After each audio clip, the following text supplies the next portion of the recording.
under the Benami Transaction Prohibition Act 1988. Personal income tax. Coming to personal income tax rates, I have two announcements to make for those opting for the new tax regime. First, the standard deduction for salaried employees is proposed to be increased from 50,000 to 75,000 rupees.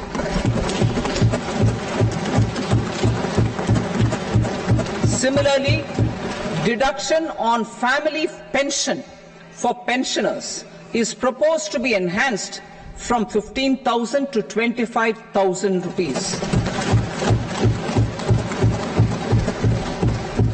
This will provide relief to about 4 crore salaried individuals and pensioners.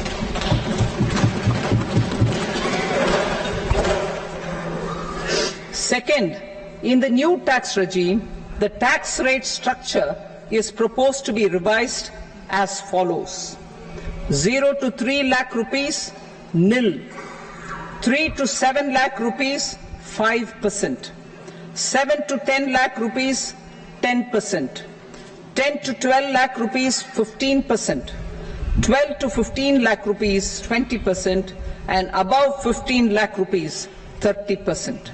As a result of these changes, a salaried employee in the new tax regime stands to save up to 17,500 rupees in income tax.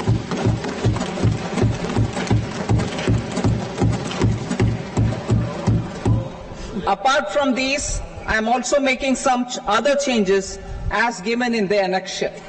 As a result of these proposals, revenue of about 37,000 crore, that is 29,000 crore in direct taxes and 8,000 crore in indirect taxes, will be foregone, while revenue of about 30,000 crore rupees will be additionally mobilized. Thus, the total revenue foregone is about 7,000 crores annually. Mr. Speaker, sir, with this, I commend the budget to this august House. Jai Hind.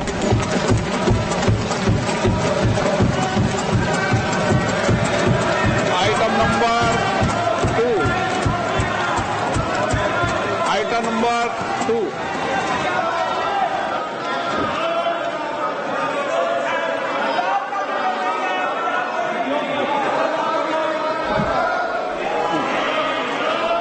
Sir, with your permission, I rise to lay on the table the following statements under Section 3 of the Fiscal Responsibility and Budget Management, FRBM Act 2003, Medium-Term Fiscal Policy cum Fiscal Policy Strategy Statement and Macroeconomic Framework Statement.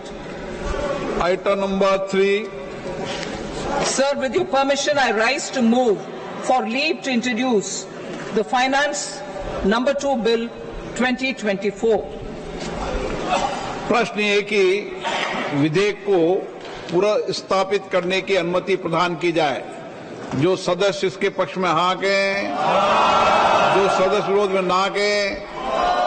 मेरे विचार में निर्णय हाँ वालों के पक्षवा अनुमति प्रदान की जाती है। माननीय मंत्री जी, अब विधेयक पुनर्स्थापित करें। Sir, I introduce the bill. Item number 4. The Union Territory of Jammu and Kashmir budget. Sir, I rise to present a statement, Hindi and English versions, of the estimated receipts and expenditure of the Union Territory of Jammu and Kashmir for the year 24-25.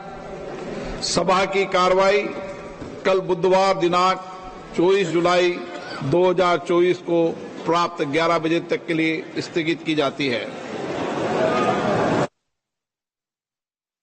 Budget पेश हो गया, ये पहला budget और इस budget पे उम्मीदों का बजट इसे माना जाए या ना माना जाए, इस पे हम आगे चर्चा करेंगे। लेकिन जो बड़ी बड़ी बातें हैं वो हम आपको बता दें। युवाओं को लेकर कई तरह की योजनाएं शुरू करने की घोषणा की गई है। नई टैक्स रिजीम में, जो हालांकि मिडिल क्लास की नजर थी कि टैक्स में उन्हें क्या बेनिफिट मिलने वाला है, तो उनके लिए ये जानकारी बहुत जरूरी है कि टैक्स रिजीम जो नई वाली लागू की गई है मोदी सरकार की तरफ से, उसका जो स्टैंडर्ड डिडक्शन था उसे 50,000 से बढ़ाकर 75,000 किया गया है और स्लैब्स में भी थोड़े चेंजेस किए गए हैं, यानी 0 से 3 लाख तक की कमाई पर कोई टैक्स नहीं होगा और इस तरह से वाइस वर्सा वहां पर टैक्स स्लैब्स में बदलाव किए गए हैं।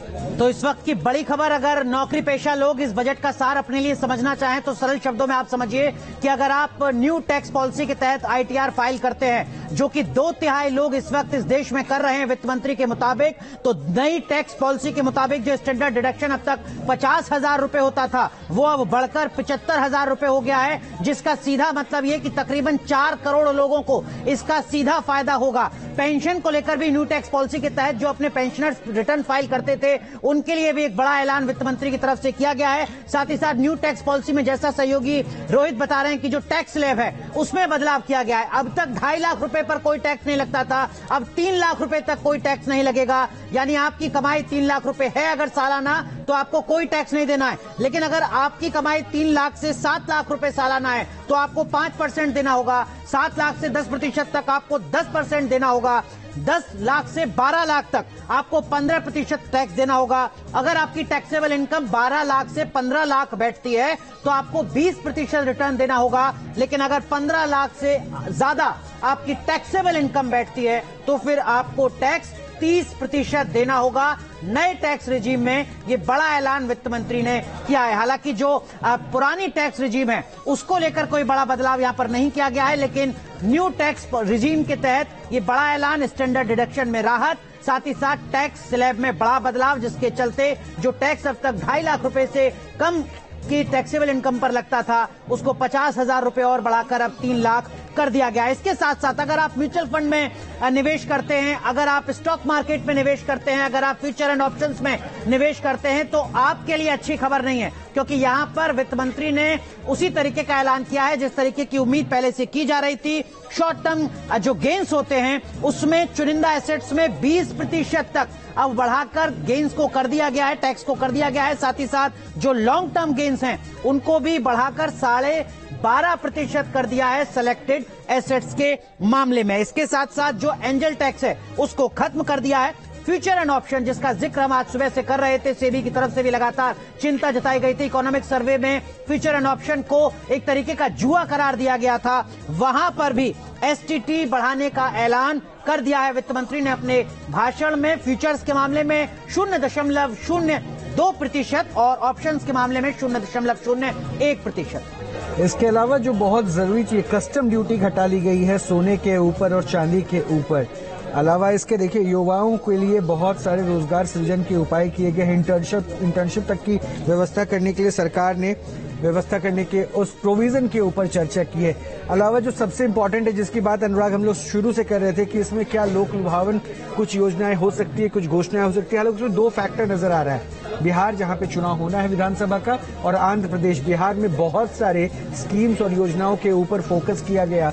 गया में कई कॉरिडोर्स बनाने की बात की गई, 2 एक्सप्रेसवे बिहार में बनाने की बात कही गई है, पटना पूर्णिया, वैशाली बोध गया, तो ये है। और अलावा इसके आंध्र प्रदेश को इकोनॉमिकल हेल्प दिया गया है कि राजधानी के लिए 15,000 करोड़ रुपए दिया गया है। तो इस हिसाब से देखें तो जो इनके 2 अलायंस हैं, चंद्रबाबू नायडू और नीतीश कुमार, इन दोनों को कहीं न कहीं ये माना जाए कि साथ रखने की कोशिश इस बजट में कम से कम। बिल्कुल रोहित, ये हो सकता है कि विपक्ष इस बजट को सरकार बचाओ बजट करार दे, क्योंकि बिहार और आंध्र प्रदेश को साधने की कोशिश, या कहिए अपने सहयोगियों को साधने की कोशिश यहां पर की गई है। कल ये साफ किया था सरकार ने कि बिहार को विशेष राज्य का दर्जा नहीं दिया जाएगा, जिस तरीके का प्रावधान पहले से है उसके मुताबिक। लेकिन आज जिस तरीके से एक के बाद एक बिहार को लेकर और आंध्र प्रदेश को लेकर ऐलान किए गए हैं, उसके बाद विपक्ष की तरफ से ये सवाल जरूर खड़ा किया जाएगा। बिहार को